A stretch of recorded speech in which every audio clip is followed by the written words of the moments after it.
Welcome to COM 4740, Chapter 12, Striving for Engaged and Effective Intercultural Communication.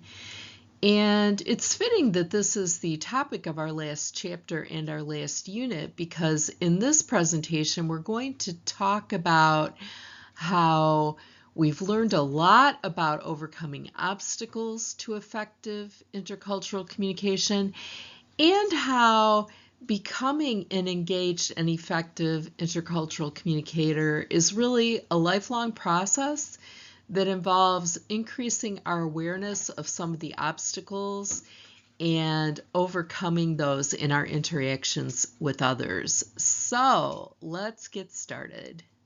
Our textbook authors introduce these 4 levels of competence in intercultural communication, and I'd like to talk through them with you. It might all look confusing on the surface, but we'll go through it step by step, and I think it'll make a lot of sense. So think of these 4 levels of competence as 4 different degrees to which a person might be proficient at intercultural communication. Okay, how good are they at intercultural communication? How effective is their intercultural communication? And we're going to look at 4 levels of this effectiveness or competence from the worst to the best. Okay, and all 4 of these levels involve certain terminology, which is what you see in the first 2 bullet points here. The first is the person unconscious or conscious of techniques of intercultural communication, of the need to adjust their communication when they're communicating cross-culture? Are they aware or not aware that there might be a difference here, that there might be different things they have to do? That is what the unconscious or conscious thing means. Are they aware that communicating cross-culture presents special challenges? Now, we might have been less conscious of that when we started this semester, but now we're more conscious of it. We're trying to work toward the more conscious end of the scale. The second set of terms is incompetent or competent.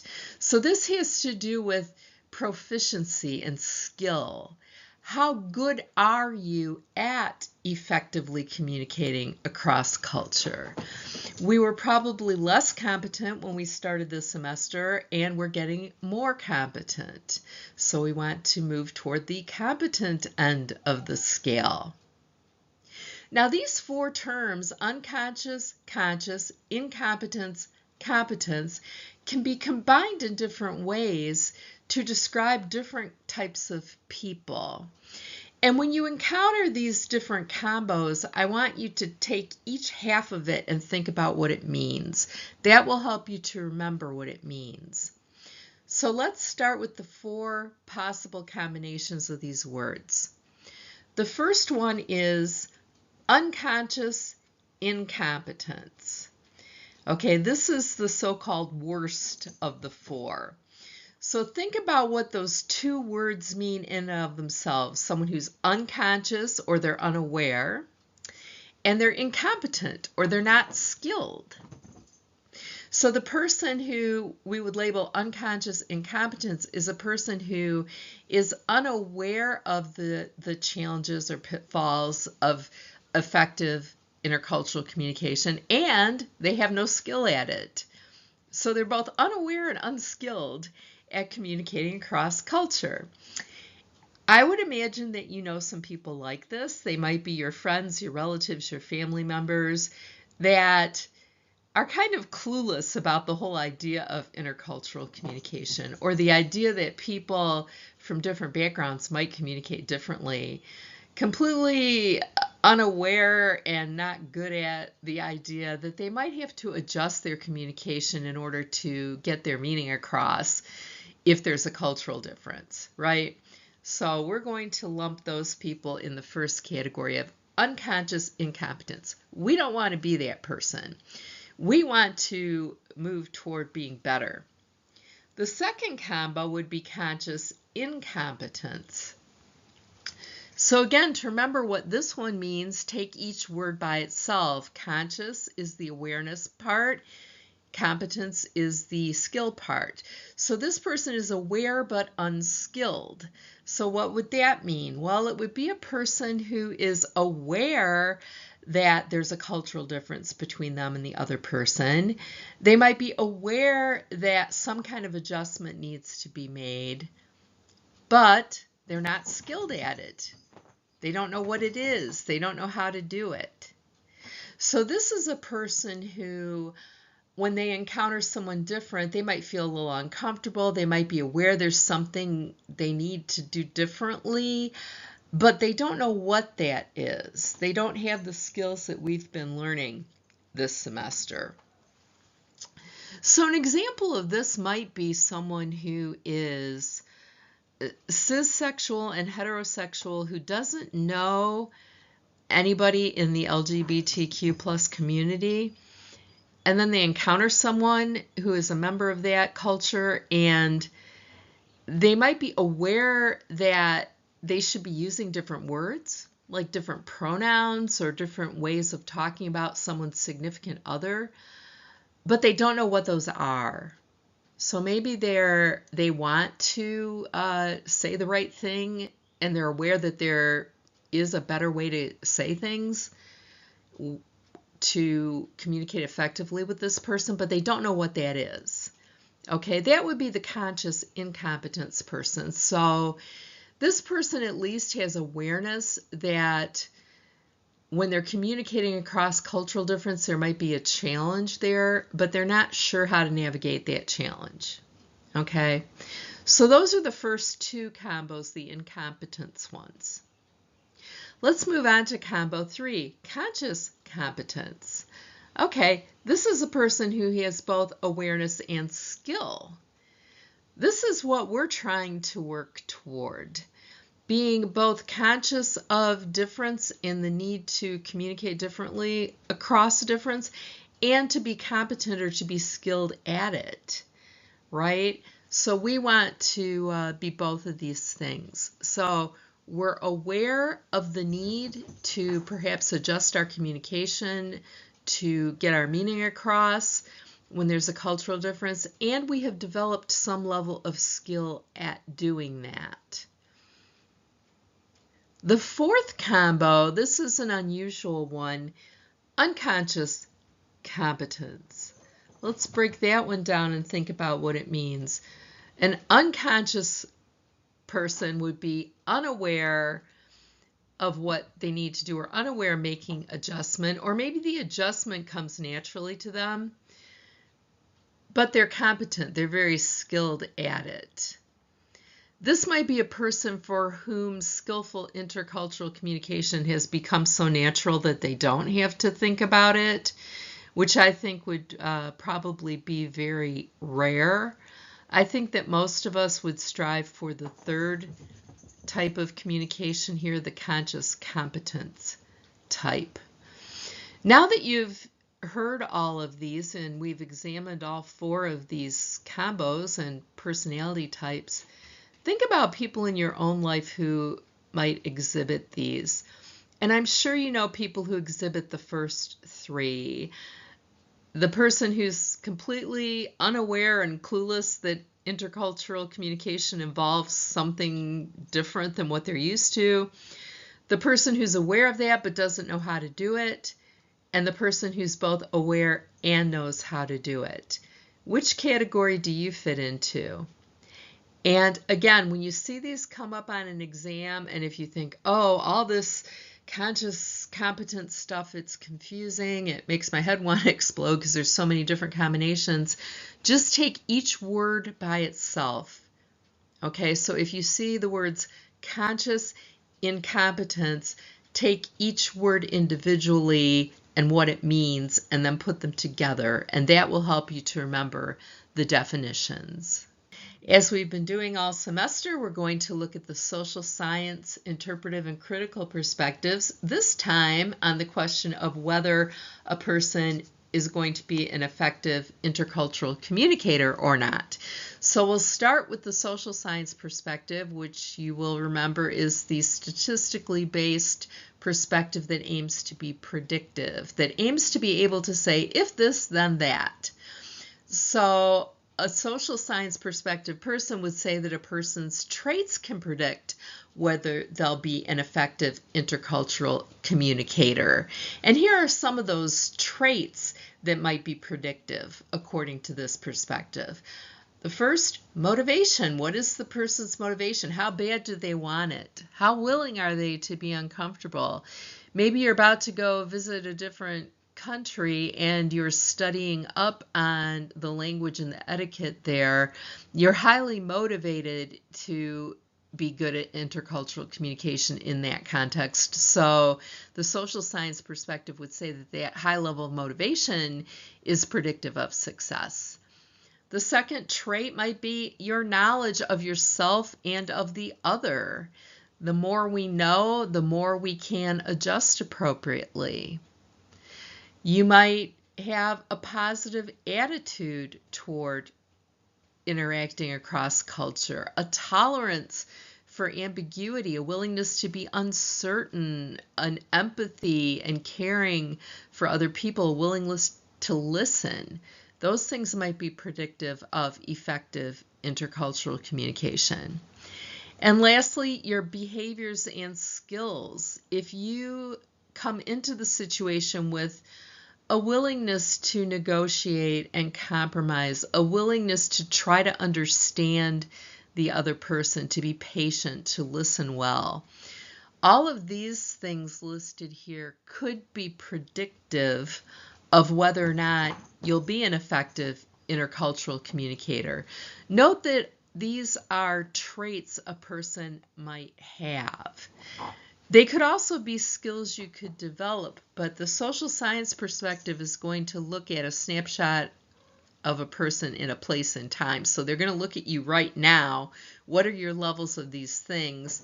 And if the levels of these things are positive, then they will predict that you'll be an effective intercultural communicator. The interpretive perspective, you'll remember, always thinks about context and suggests that interactions between people, communication between people unfolds in real time, and each of those people brings their full self to the communication process. So from the interpretive perspective, we're going to say to be competent at intercultural communication, we need to be conscious of context, right? We need to be aware of context and sensitive to the situation in which these things are happening and the beliefs and feelings of our conversational partner.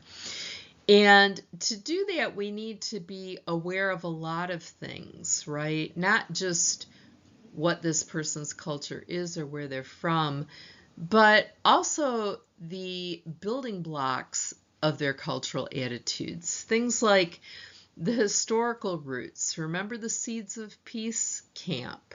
Knowing those historical roots can really help. Knowing the relational feelings of this person toward us or toward people of our culture. Understanding their cultural habits and cultural beliefs. Looking at the effects of gender and race on our encounter with them. So a good communicator is going to be sensitive to all of those things, and this is going to unfold in real time, so we're going to have to be on our toes and constantly adjusting so that we can be as effective as possible. We don't want to overlook any one of these things while focusing on others. We want to see the whole field at the same time. It's kind of like playing basketball. You want to be aware of what everybody on the court is doing at the same time. So we want to be aware of how all these different factors might be interacting.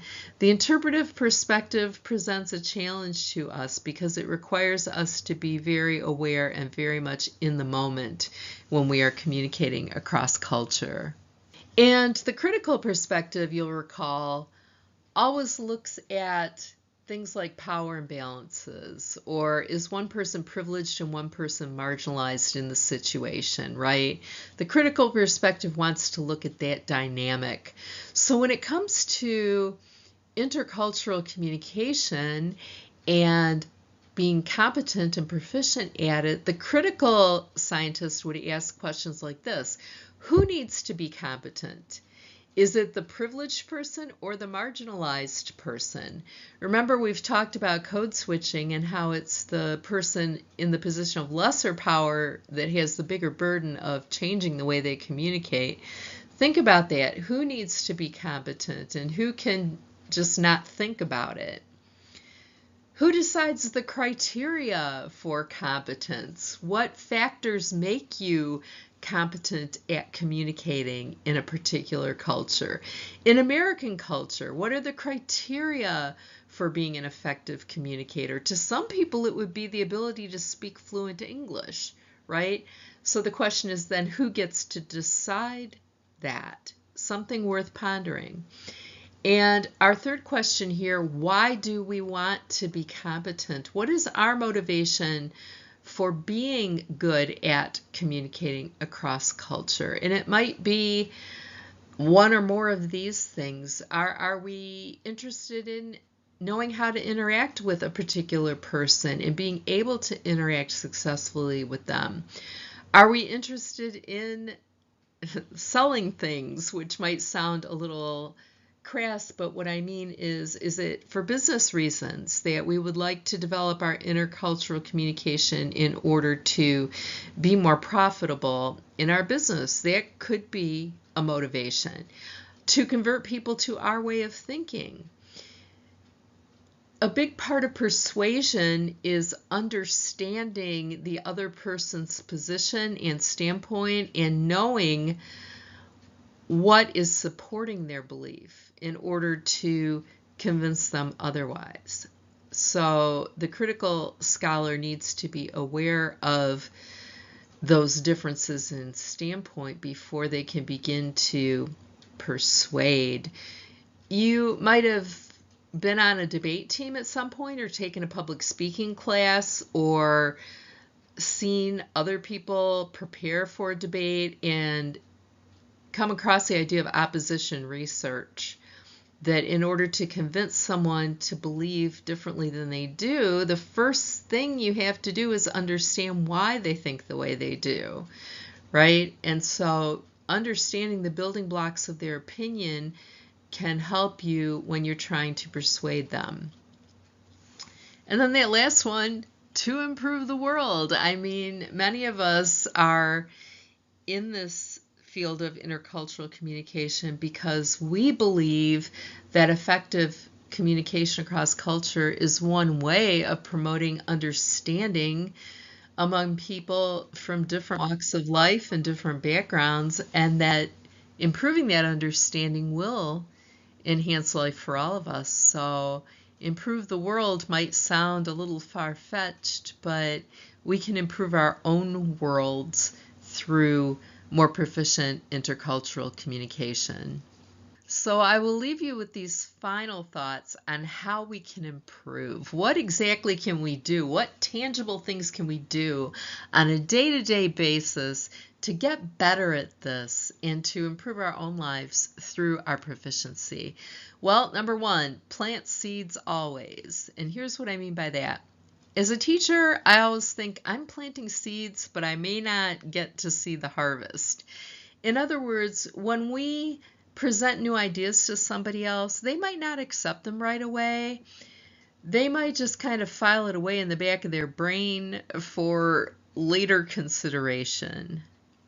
So when you encounter people who you think might be stereotyping or speaking with prejudice, and you're hoping to change their minds and you call them out on it, they might not agree with you right in that moment, but maybe you're planting a seed of a different way of thinking for them.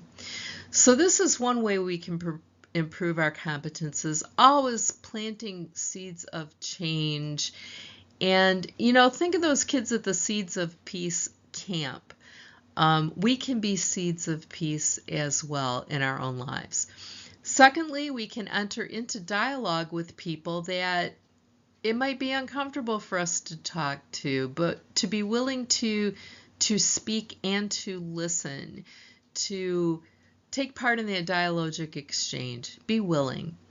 We can form intercultural alliances by befriending people who are different from us and acknowledging that one of the great things about befriending other people across difference is to learn more about culture. I like to share a story about a few years ago. I was at a communication conference I think we were in San Diego, and I went out to dinner with some other people for the conference. And I was sitting at a table with people from each of us was from a different country. And I thought, when in life do you get to sit down and break bread with people who are all from different parts of the world? It's a wonderful thing, but we have to, again, make a conscious effort to engage with people. Affirm difference. Now, this is a challenging one because in our culture, a lot of people like to say, oh, we're more alike than we are different. And they like to focus on similarity. But it's also important to affirm difference and affirm that the person who is culturally different from you is coming from a different standpoint. An example might be, I'm a white woman. If you're a man of color, you and I have had different paths in life just by virtue of those demographics. And it's silly to say that we think alike. We're not going to think alike because our standpoints are going to have been shaped by those differences in the way we are embodied. So affirming difference is important to say to somebody, I know that I can never live your experience. I can never get inside your experience, but I can listen and I can try to understand. For example, if you are not religious at all, or you're not deeply religious, and you're talking to someone who is deeply religious, you can't just say that that doesn't matter, that that's not a factor, because you know that it's shaping their whole standpoint. So affirming that and saying, I can see that your beliefs are really shaping and coloring the way that you see the world. Tell me more about that. Engage in that dialogue and affirm that, you and I think differently about that, but I would still like to be your friend. I would still like to work together in a positive way. So let's figure out how we can do that. Acknowledge inequities when you are the privileged or the lesser privileged person. It can be helpful, at least to acknowledge to yourself that there is an imbalance here, to be aware of your own privilege. And when you are feeling inadequate, be aware that you might be unprivileged in that context. And what might you need to do to adjust for that? And the last one here, learn to be comfortable with discomfort. This is a piece of advice I always give my intercultural students. If you really want to get better at this, if you really care about this, if you really want to expand your understanding of other people, you're going to have to be willing to get it wrong sometimes. You're going to have to be willing to be embarrassed. You're going to have to be willing to ask questions and be curious and not just kind of turtle into yourself and your own standpoint, but to live in a forward-looking, outward direction. And that's hard. It takes a long time to develop that skill. I've worked on it for years and I'm still working on it. The idea of living our life in a forward-facing, forward-moving way and not getting absorbed in our own thoughts, our own beliefs, to the extent that we can't interact with others and that we can't change. So those are some tangible steps that we can all take in order to improve our intercultural communication. I'm so glad you took this course. I hope you are too, and I hope you learned some good and useful and interesting things from it. Be well and take care of yourself. Bye-bye for now.